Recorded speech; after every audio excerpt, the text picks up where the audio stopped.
Good morning, everyone. Thank you for joining us on episode 134 of Blowback, Exposing Imperial Decline. We have some old friends. No offense with the age. Didn't mean it like that at all.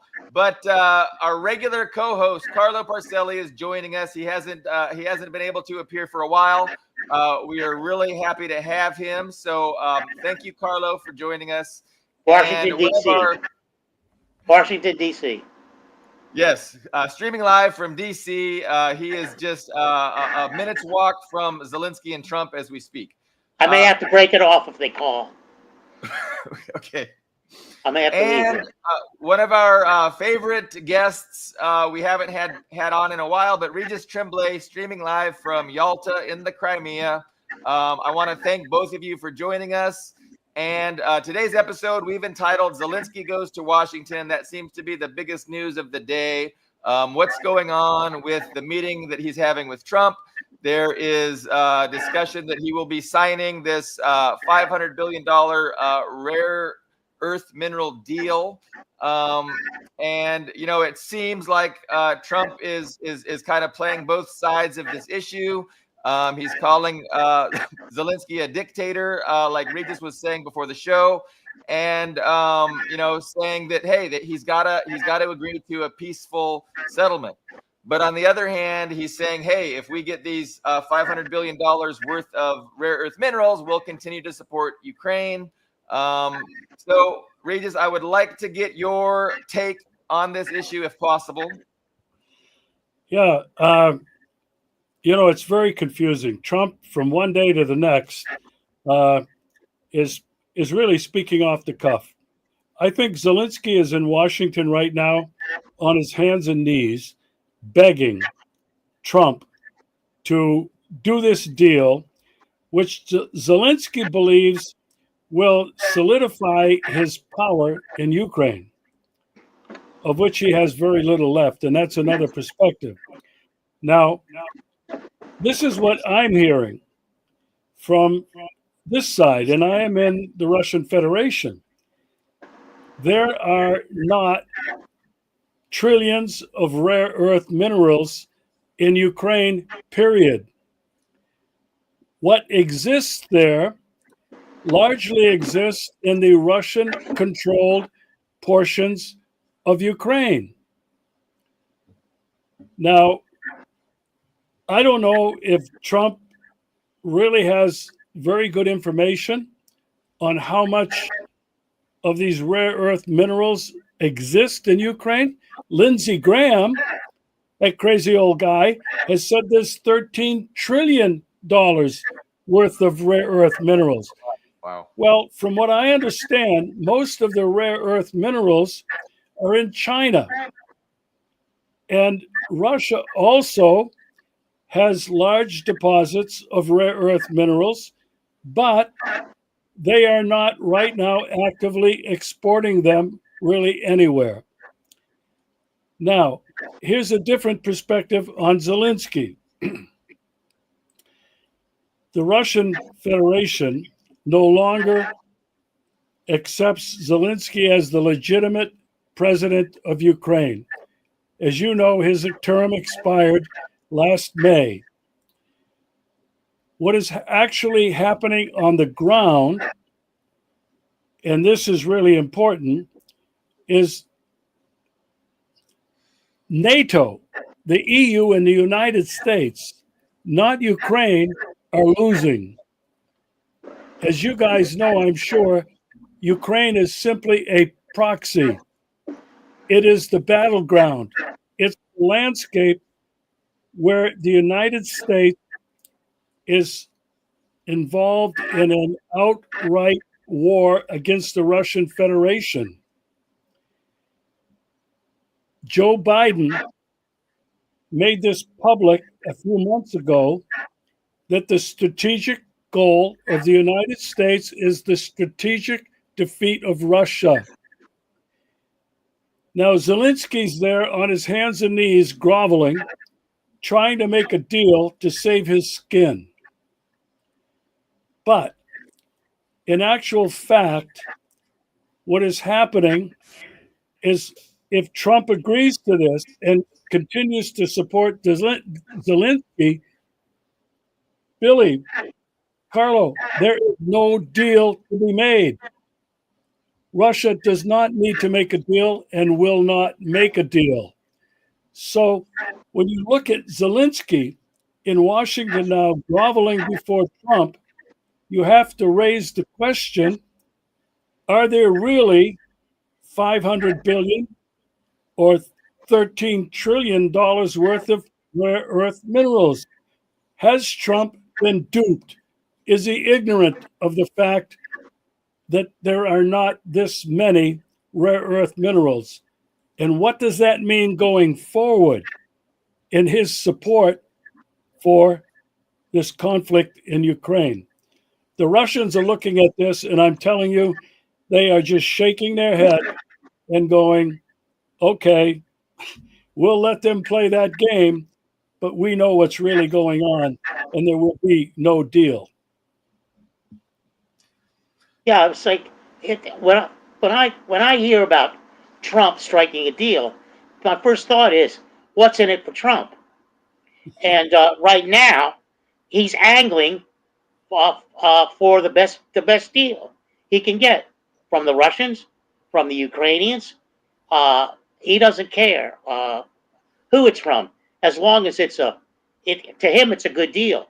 Now Regis makes a good point, because oddly enough, from what I've read, what rare earths exist in the four oblasts that have already been claimed by Russia as part of Russia, and that the western part of Ukraine, the primary, aside from some manufacturing, the primary product is the arable land, which has been all bought up by international corporations already, backed by BlackRock. So that's not going to be available. Now, when Trump is going to discover that, it's going to be, I think we'll see a lot more movement around it. Now, when Regis talked about Zelensky desperately wanting to stay in office, the first name I thought of was Netanyahu, who also needs U.S. backing to remain in office. And because once he's out of office, he'll be subject to criminal trial in Israel. And of course, Zelensky, if he doesn't have U.S. backing, he's just going to be on the run. He's going to be a man in his Maserati driving to Italy or something. I don't see much going beyond that. But, yeah, and Carlo, Trump said last week Zelensky probably should get out of Ukraine and go to France. I mean, what you have to wonder what really is going on, and how much is Trump playing Zelensky and everybody else.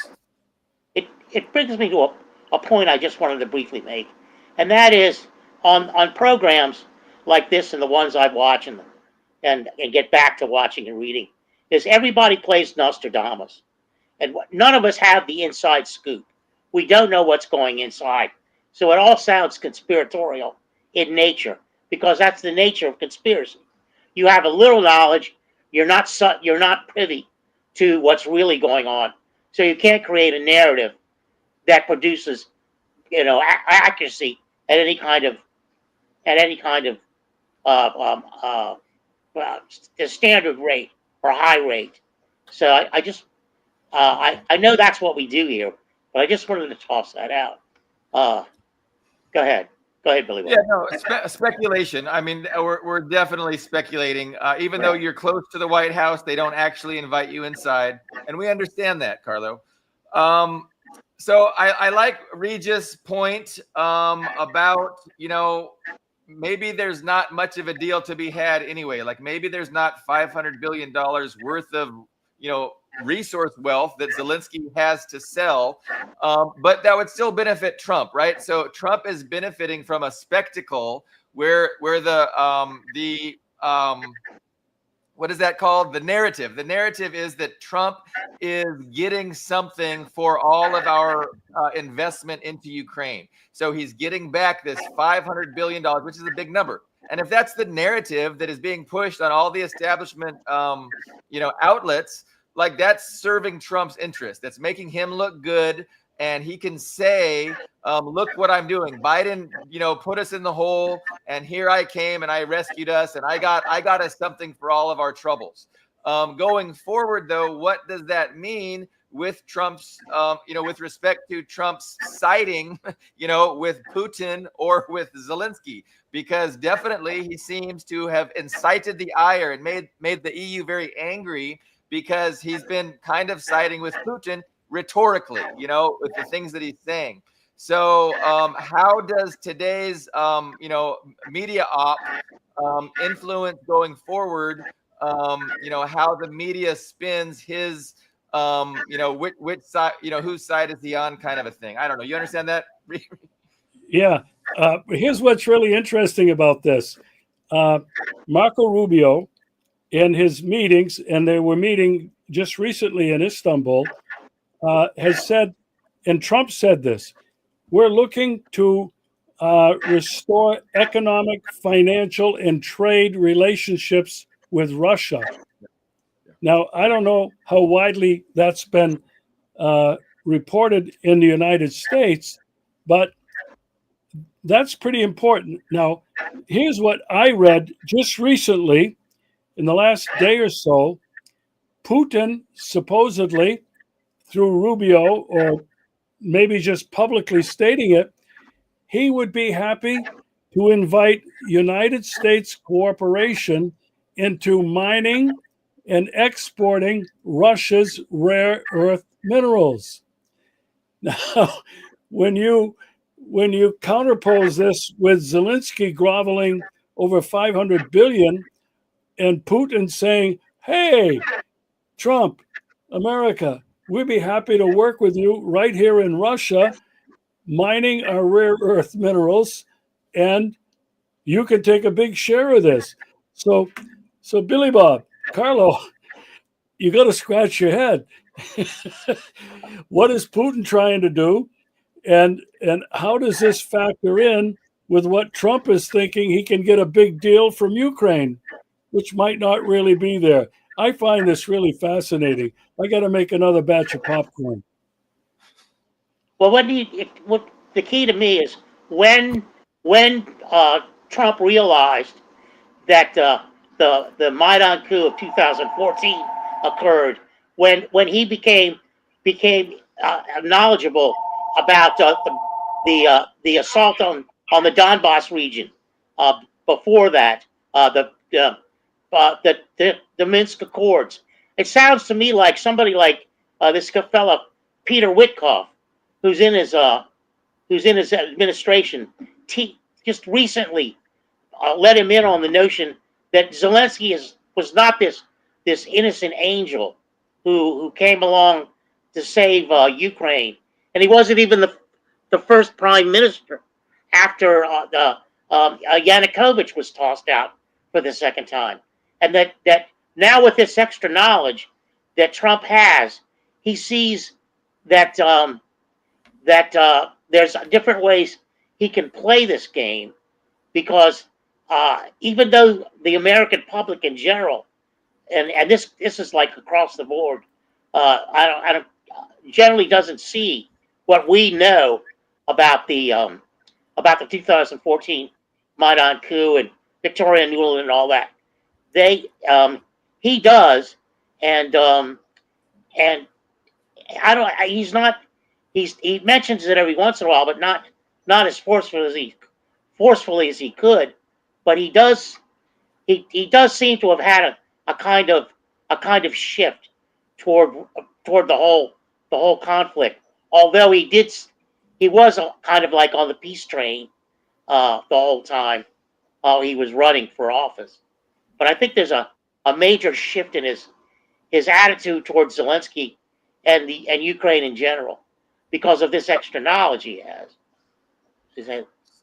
So so you're talking about how Trump perceives the legitimacy of Zelensky, and you're saying that he's leveraging Zelensky's lack of legitimacy, and that's to force Zelensky to make some kind of an agreement or come to some kind of a deal. The Ukrainians are always saying that they can't have elections because the Constitution says that until there's peace with Russia, we're not going to have an election. And I think Trump's response, or maybe from Witkoff or one of those guys, said, well, you guys just changed the Constitution to say that, and you can change the Constitution right back. Like, stop pointing to the rule of law and pretending that it's, not something that can be gotten around. But no, Trump absolutely plays both sides of this. He definitely does question, Zelensky's legitimacy, and it could be because Witkoff and others in his cabinet have told him, like you said, about how he came to power and about these things that make him not the most legitimate, and not to mention just not having elections back in May. One of the most significant things I think that Trump has said, that either he's playing Putin or whether has really woken up. He's been talking recently about the root causes of this war in Ukraine. He has outrightly said that Russia was provoked.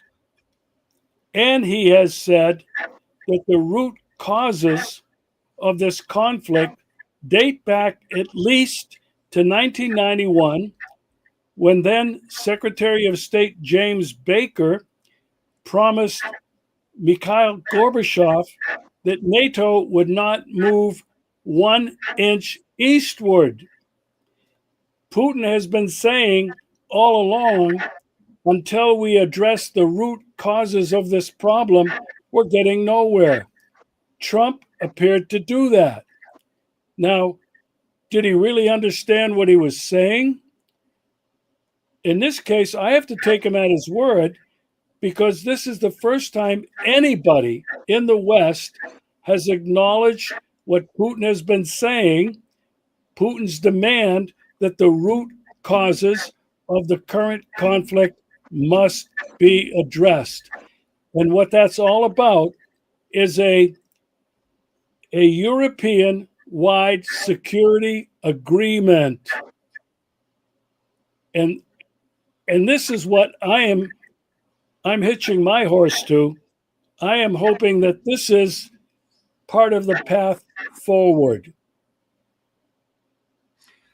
Yeah, a comprehensive security arrangement that Russia could live with. Bigger than Ukraine. All encompassing of Eastern Europe. That would be ideal.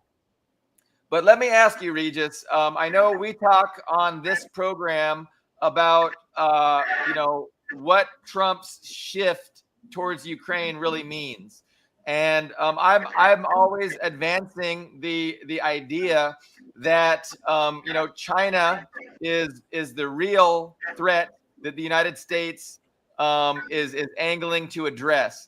And the way they're angling to address it was, first they were going to try and regime change Russia and put in a compliant government, like that one guy that that Western agent that went to prison and ended up dying in prison. They would like somebody like that in charge of Russia, and then they could, influence that person to do what the West says vis-a-vis China, right? And that failed, and that there's no chance that they're going to regime change Putin anytime soon. And so it seems that they've changed their tactic, and so now their tactic is to try and just, entice and lure Russia away from China, and just hope that they can give Russia enough things where Russia will play ball to an extent and follow our lead, against China. So I don't think that strategy is going to work at all. But I kind of see this is like maybe one explanation for the big shift that we're seeing and the change in strategy. I mean, do you have any opinion on that line of thinking? Yeah, I do. I do. Uh, Trump has made it perfectly clear, as did Biden and people before him, that China is the real threat to the United States economic domination of the planet.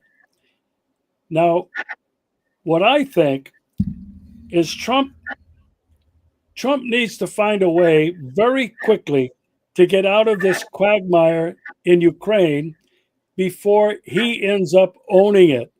And right now, it looks to me that he is close to owning it. Billy Bob, there is no way that Donald Trump of the United States is going to drive Russia and China apart. It's just not going to happen.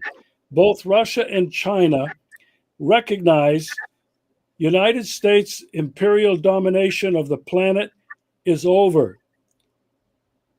And most people in the rest of the world recognize that decline as well. So, in my opinion, if Trump doesn't get out of this trap, and he's in a trap in Ukraine, and focus America's attention, his attention, on China, because that is the major confrontation, I'm afraid he's in real trouble. I really am. He needs to get out of Ukraine before he officially, publicly, in the media, ends up owning that conflict. The longer he supports Zelensky by imposing new sanctions now on Russia today, Yeah. what the fuck? What is he doing that So for? he extended Biden era sanctions against Russia for another year, right? Yeah, Which yes. is, yeah. At the same time, he wants to make up with Putin. It's like, give me a break. You know, the Russians are not stupid. Yeah. The Russians, imagine if you can, how the Russians are looking at what is happening and how this is playing out. And today again, Trump is meeting with Zelensky ostensibly to get this $500 billion in rare earth minerals signed over to the United States, and in return, the United States will continue to support Ukraine. That's the whole point of the quid pro quo there. So what is Putin? Like you said, how is Russia? What are they to think of all of this? And so that's why we're just here speculating. But right. It's bizarre. Yeah. Well, we're not just speculating; we're commenting on actual events. And how can Trump say he wants to end the conflict in Ukraine by continuing the sanctions on Russia from the Biden administration? Yeah. How can he say he wants to get out by making a deal with Zelensky to continue supporting him? I mean, to me, is. I'm sorry. Go ahead. Go ahead. Go ahead, Reggie. Go ahead. Finish up. Finish your thought. No, I was finished with my thought. I mean, from the Russian perspective, is like, this is insanity. These people on the other side, they're making no sense at all, and it is really very destabilizing. Carlo, go ahead. Oh, I just look at the personality involved, Trump, and he feels he can put pressure on anyone, and I think that this latest extension of the sanctions is a way of saying, yeah, we're going to meet and we're going to have a deal. I have no leg to stand on, but so I'm gonna create something that I can use as leverage. So I'll extend the sanctions, and he could be getting bad advice. The sanctions are working. Certainly, people in the Biden administration, a number of them actually believed that Russia was suffering huge losses in Ukraine, that the economy was on the downside, bigly, and it just wasn't the case. There is still a huge amount of people in the United States, especially in this region, that think that the Ukraine can win. the war, the war. I mean, it's just silly. So, so maybe it does have some leverage. And I just want to say one other thing about what Billy Bob said about back about the half $1 trillion that in perpetuity, actually, the rare earths that can come out of Ukraine and be divided between Ukraine and the U.S. in perpetuity. The thing is that Billy Bob's right.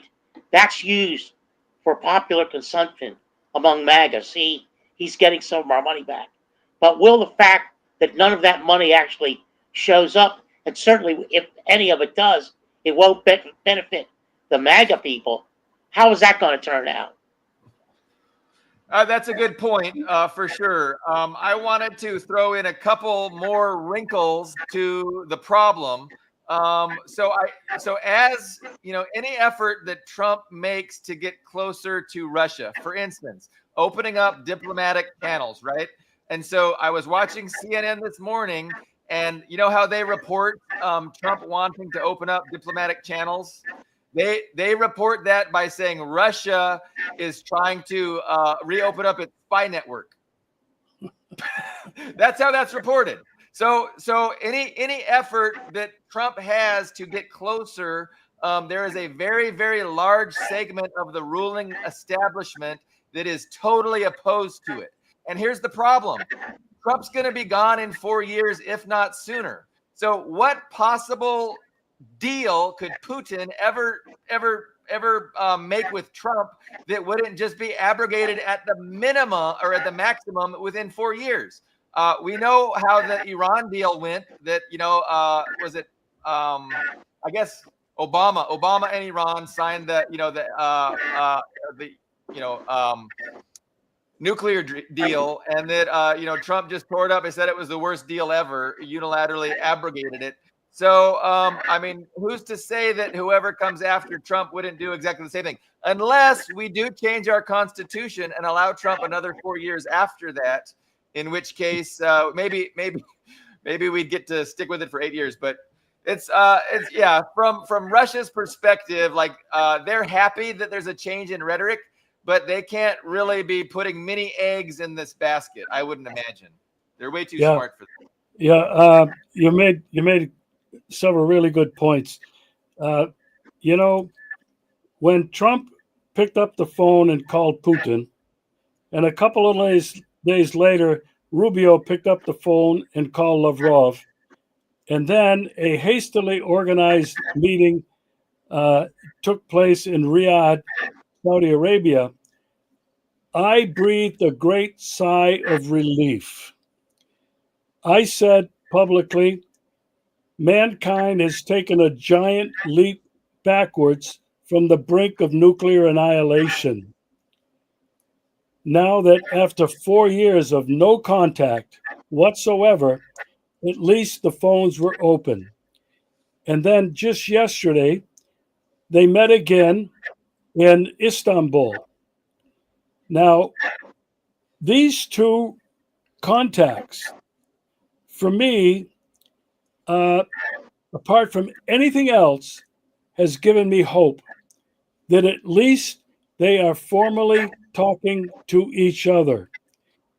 The way I look at what's coming out from Washington and Trump is bluster, smoke, mirrors, complete distraction. That's what I think is really happening. But the fact that the most concrete objective that has come out of these two meetings is to reopen the embassies in both Russia and China and completely restaff them. I think humanity couldn't have asked for anything more. Now, Billy Bob, you mentioned something else, and I interviewed a Russian tonight who is the director of a think tank here, and he said exactly what you were saying. Russia is looking at Trump as having 1 year, not 4 years, 1 year. Because after 3 years, you're in an election cycle and he is no longer relevant. The Russians know that, Billy Bob. They recognize it. And so when you're talking about a deal or you're talking about a new relationship, the Russians are very much aware that everything could be reversed in 4 years. They've seen it happen over and over again. But I agree, we need to take heart, at what is happening. What the confusion is why. Like, why is Trump taking all this heat? Why did Trump take a whole bunch of heat, when he was president 4 years ago, to go out of his way to say, I like Russia, let's be friends with Russia. Like, that wasn't politically good for him, but he was willing to do it. And he's willing to do it to an extent, against the all the negative opinions and the attacks that gives to his political enemies. Maybe because he knows that the American people, it kind of resonates with them. Like, wouldn't it be nice to be friends with Russia? So he's just maybe scoring points with the American people, being popular, and ultimately, I think he does want to extricate our country from disproportionately funding and investing that whole debacle. So we want to move our resources away from Russia and to China, and he needs to do that. But I think the establishment is understanding that. They just wish he would do it a little bit more diplomatically and being a lot less nice to Russia, when he does it. Hand it off to the EU, force the EU to increase their spending, do all that, but stop saying that, Putin's a good guy, and stop denouncing Zelensky as a dictator. I don't know. Those are the interesting things that I see Trump doing that I appreciate. And I'm trying to figure out exactly why. And a lot of it is because I think he does know it resonates with the people, right? A lot of the people. I don't know. Yeah, I think you're right. My Russian friend that I referenced just a few minutes ago he said to me tonight, Trump really is playing to his domestic audience. Trump has got a lot of big problems to solve in America. You can start out with his big thing, immigration. You can start out with big pharma and the health of the American people, Robert F. Kennedy Jr.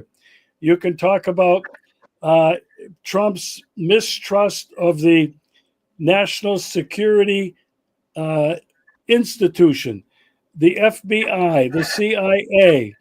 You can talk about a crumbling infrastructure. Trump has made promises about all of this. And the big thing is, the role that Elon Musk is playing, with this Dodge to clean out the corruption and the waste in government, which I think most people in America would probably be cheerleading for. And so these are Trump's major issues. I don't think most Americans probably can't find Ukraine on the map. And second of all, if they are aware of Ukraine, what I see polls indicating is they're really tired of this crap. They're tired of what America has been doing and being dragged into in this war against Russia. So this is where I think Trump is at. I mean, Trump. Oh, and the other thing I wanted to say is, you two will remember the Love Fest that took place in Helsinki in 2017, when Trump flew there to meet Putin. They came out and basically it was a love fest. This press conference again was, oh my God, everything is going to be different. Trump no sooner got on the plane than Lindsey Graham, John McCain, the New York Post, the Washington Post, the New York Times pillared him. And they called him literally Putin's puppet. They accused him of treason. Now, this is what Trump is up against. He's in his second term. He's trying to root out the swamp, the deep state. But, I have to believe that there are still these elements that play a very powerful role in United States foreign policy. I remember watching Shep Smith right after that press conference in Helsinki, and Shepard was like, "That is the most disgusting thing I have ever seen." It was crazy. Carlo, did you have a comment before I interrupted? Well, not really. I just wanted to say that it's like here in the U.S. we have a rock and a rockier place, and we know that the people that Elon Musk and his lapdog Trump are going after ought to be gone after to a certain extent. Um, but the people that are going to replace them, Elon Musk, Donald Trump, Peter Thiel, the list is long and endless. They want that. They want what has been built up. They want to privatize all of these elements. They want deregulation. They want the American public to remain stupid and docile, and they're going to do everything that in their power to maintain that status quo. They're just trying to seize it from uh, from the traditional deep state. Now, what never mentioned on any of the programs we watched is that Silicon Valley and all the billionaires around Silicon Valley have this plan to break up the world, break down the nation state, and make it a series of corporate states in which they are the non-elected heads of these different what used to be regions that we call nation states. Maybe not exactly. Maybe the boundaries will change, but they have this plan in their head. And certainly Elon Musk is right at the top of that list. And what he sees as his possibility here is a seizure of a huge part or significant part of the U.S. Economic machine that he can take advantage of it, and they can have fiefdoms around the world, and it no longer will it be in the hands of this faux democracy run by what we call the deep state and the bureaucracy around it. And so they're trying to. I mean, it's hit this region hard. I live in Washington. I live right outside Washington D.C., and many people make their livelihood right here, and their jobs are threatened every day. I have a friend who writes me emails. His wife, she's beside herself because her job is right on the edge, and she's just a year and a half from full retirement. She's put in almost 30 years, and she'll lose a big chunk of that. So anybody that's willing to do that, the way they've gone about it, the way Musk and his little puppet Trump have gone about breaking up this the deep state, that's really cold. It's really cold, and I do know from having relatives around the country who are not attuned to the East Coast elite, as they would call them. They'd say, "Oh, those people that never did any work anyway." Well, the reason they say that is generally, because the people that do this work are better off than they are. Secondly, they tend to be bigoted and racist, so that's a big element because many of the people who benefit from the U.S. government are minorities, and thirdly, it's just the kind of Eastern elite always thought that they were more intelligent, more the intelligentsia, in the same way that the West Coast is seen as being more progressive. So we're just trading one bunch of fuckers for another bunch of fuckers, and these fuckers may be a lot worse than the fuckers we're familiar with. Well, it may be a lot worse. I do want to pivot, like Regis was pivoting us, and like you were doing, to the domestic agenda. So I have a lot to say about this domestic agenda that the current fuckers are pursuing, and but I let Regis go. So and then I do want to give some opinions on the domestic agenda. But Regis, do you have some more thoughts about what's going on domestically, Well, or what any thoughts about anything? yeah, no, I think you both use the word agenda, and I think there's an agenda that is way above what's happening in the United States and what is happening across the world. Uh, Carlos, I think you came close to talking about uh, the Great Reset. Um, there, there, there are people. Uh, those who are playing in the United States are minor players, actually, when you talk about what's happening on a global level. Klaus Schwab, UN Agenda 2030, the World Economic Forum, the Great Reset. Everything else is under the control of those people who are managing this agenda. And so for me, I keep trying to pull myself back from what we've been talking about today. Trump, a deal to end the Ukraine conflict, all the domestic agenda, to what is really happening on the top of all of this geopolitically. And I think it isn't this multipolar world that's emerging. I do believe that's happening, but I believe that the Great Reset is really what we need to be paying attention to. Because if that happens, what we lose is our basic humanity to technocracy, to AI, to artificial intelligence. And this is what I really think people need to be paying attention to. I agree with that. It, Good, it Billy Bob. seems it seems that the World Economic Forum is something that Trump is kind of in contesting with. He's not like on board with that. That seems to be part of the Democratic agenda.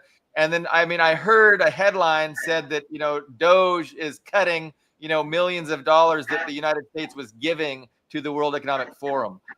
So it seems that that's like a European-centric thing that Trump is saying, well, fuck the Europeans, we're number one. And so in my mind, it's like that's something that existed, and it's kind of petered out a little bit.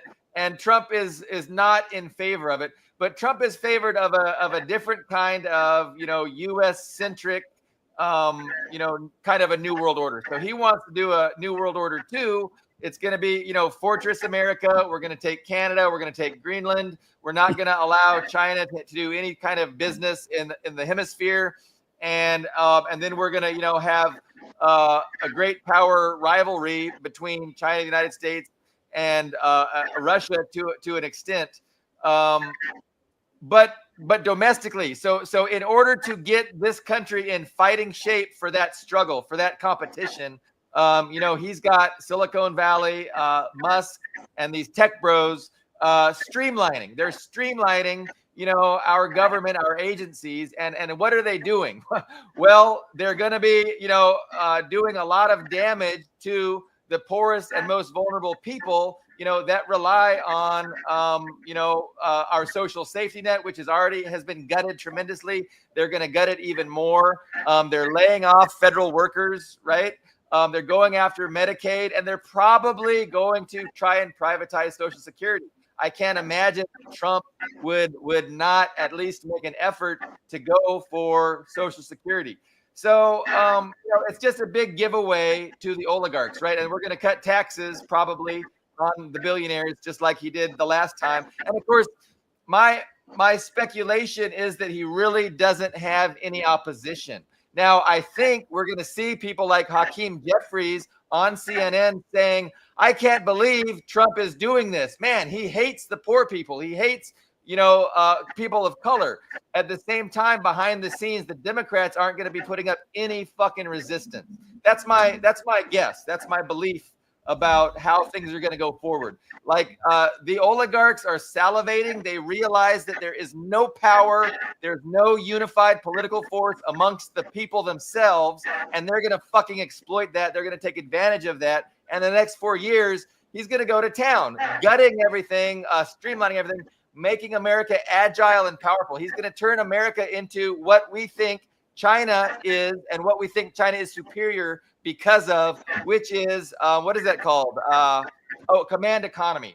You know, a command economy where a few people can make decisions that can't be checked by all these different bureaucracies, right? Where we're ahead, a small people at the head can make decisions, and that's it. That's going to go happen. So China can do that, and it's a tremendous advantage compared to the gridlock that's in this country. So they're trying to streamline our process, make us more like China so we can compete better with China.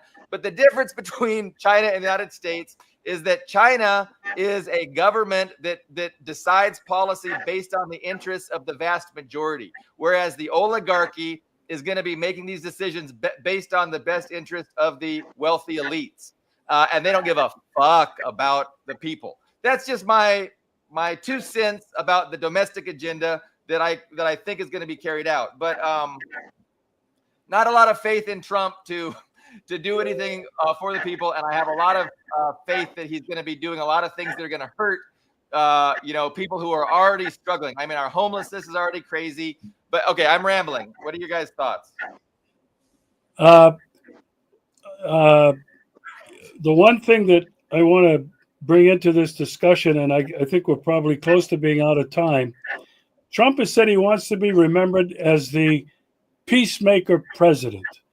I think he was making an Obama bid for a Nobel Peace Prize. A Nobel Peace Prize before he creates a whole bunch of wars. But how can he be called a peacemaker when he has completely supported the genocide in Palestine, completely supported Israel with billions of dollars worth of assistance and weapons, and publicly saying he wants to clean out Gaza? He wants to go in there with Jared Kushner, his son-in-law, and they want to make this Mediterranean Riviera. Does this not cause some cognitive dissonance in the minds of American people anyway? I know people in the rest of the world are going, peace president? Look what he's doing in Israel. I saw a clip of Kash Patel saying that we have to put Israel first. I think he literally said we have to put Israel first, which was a shock. Like, I didn't know Kash, but it makes sense. I'm like, okay, well, now I see why Kash was not, was given that post, because, that seems to be something all of these real risky cabinet picks that we thought might not make it had in common. They were all pro-Israel, and they all kind of made it. But yeah, and then Iran. Like, Iran is a big issue, and it's quite possible that we're giving Israel these huge bombs that are going to be used to they're going to be dropped on Iranian nuclear facilities, and so that's not going to be a peace. And so that's a whole nother can of worms, Regis, that you just opened, and now you're threatening to leave, and we haven't even discussed the Middle East. But yeah, definitely abominable. I mean, there's across the board fealty to Israel, fealty to Zionism. All of our bought and paid for politicians have that, and Trump is definitely no different. Is he going to be worse than what Obama or what Biden would do? It remains to be seen. But I'm not optimistic that we won't have a regime change effort against Iran, that they're not going to try and ethnically cleanse the Palestinians again, even though Hamas does look like they're pretty strong at the moment. Well, there's an awful lot for us to keep track of in the next days and weeks and months, isn't there? Yeah. Yes. Carlo, any thoughts about any of the topics we've hit on? It's really good to see you again. I hope you're a new regular. Yeah, I hope so too. I'll see how my health goes, but yeah, I have so many. You bring up so many thoughts and insights when you're talking, and it's hard for me to. But if I could speak about something that we're not touching upon, a kind of ray of hope as far as I'm concerned, and that is Africa, and specifically Burkina Faso, and Ibrahim Traore, who has seemed to have seen the light. He has the major Iranian architect working with Burkina Faso to build an ideal city.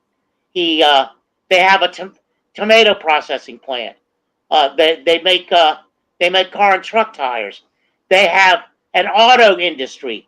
They now build automobiles in Burkina Faso, as does Ghana, who has just asked the U.S. military to leave. It's there's Senegal and Nigeria and other, Chad, other and the Ivory Coast, though the French have refused to leave, have made overtures for the Europeans to get out, and that for me is a good sign that that with all of this confusion and turmoil in the northern hemisphere, that the southern hemisphere, with the help of China and to a large degree Russia, is able to progress and make. But no, I think what you said, what we're talking about, a U.S. perception here. I can't put my finger on it. I'm not around enough people to know what a lot of different people are thinking, and most of the people I do hang with, they don't think about this stuff at all. It's not find Ukraine on a map. They couldn't tell you if Ukraine began with a U or a Y. So your crane, my crane, which crane? But it's anyway. Yeah, I agree with Africa. It is great to see that egregious exploitation ending and some self-sufficiency being created. And yeah, China's helping with that. Russia's helping with that. And so it's just good to see a little bit less exploitation of people around the planet. Most definitely. Yeah. So let's. I know Regis has to run. So maybe not. I was gonna wrap it up. But do you have any other topics or comments, Regis, before I? No, I'm really happy to be with you guys again tonight. I think we really did a really good job of analyzing and appraising the current situation. We started with Zelensky visiting Washington, but what's really happening and what's happening really geopolitically. I thought it was a really good discussion. It was very wide-ranging. When you come back, we need to maybe focus on a single aspect. But yeah, no, I agree. I appreciate the discussion, and it was really good to see both of you. So I hope Carlo can schedule your appointments. Not during our showtime. No, that's your health obviously comes first. But it's really good to see you. And you're looking good, and your mind is still agile. So we will reconvene next week, probably on Tuesday. And I want to just thank all the viewers and commenters. And we will see everyone then. Thank you very much. Thanks, guys. Thanks. Good to see you, Regis.